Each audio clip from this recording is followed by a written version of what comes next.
የሐኪም እጥረት ባለበት ሀገር እንዴት ሐኪሞች ስራ ያጣሉ? ተፎካካሪ ፓርቲዎች ለምን ይሄንን እንዳላመሰገኑ ገርሞኛል። ሐኪሞች ሰው ለማዳን ተምረን ሰው እያከምን እያለን በሕክምና ጦት እየሞትን ነው ብለው በአደባባይ በተለያዩ መንገዶች ጥያቄ አቅርበዋል።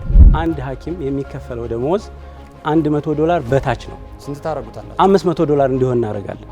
$500 የምታረጉት ከሆነ በ5 እጥፍ ታሳድጉታላችሁ ማለት ነው። ከዚህ ሀገር በጀት ላይ 5% ጭማሪ እያደረጋችሁ ነው። ከየት ነው የምታመጡት? የኛውን ጭማሪ ወጪዎችን በመቀነስ ነው። ባላቸው ደሞዝ ከመኪና አቅራቢ ድርጅቶች ጋር እየተመካከሩ የተወሰነ የደሞዛቸውን በመቆጠብ ከሚኖራቸው ላይ ያንን መኪና ደሞዙ ለመኖር አልበቃውም ትላላችሁ። በሌላ በኩል ከደሞዙ እየተቆረጠ መኪና ይገዛል። ከየት አምጥቶ ነው ከደሞዙ የሚቆረጥ መኪና የሚገዛ? እሱን እያልኩኝ ነው ያለሁት። አንድ ትብብር ፓርቲ መርጣችሁ ሁለት የተለያየ ሀሳብ ነው እያቀረባችሁ ያላችሁት።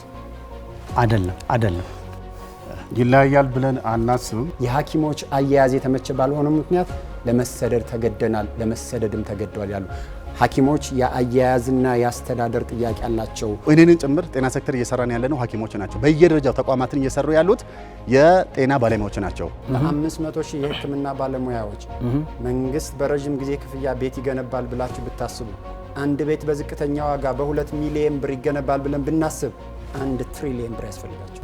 ዝም ብለን በግልፍተኝነት በስሜታዊነት ይሄን እናደርጋለን ብለን ነገ የዛሬ 5 ዓመት ደግሞ እንደዚህ ብልጽግናዎች እንደሚጠየቁት እንድንሸማቀቅ አንፈልግም። እስካሁን የጤና አማራጭ ፖሊሲ ሀሳባቸው በግልጽ ለህዝባቸው አላቀረቡም። ለቀጣዩ 8ኛው ሀገራዊ ምርጫ ተዘጋጅተው ተባብረው ቢመጡ የተሻለ ይሆናል።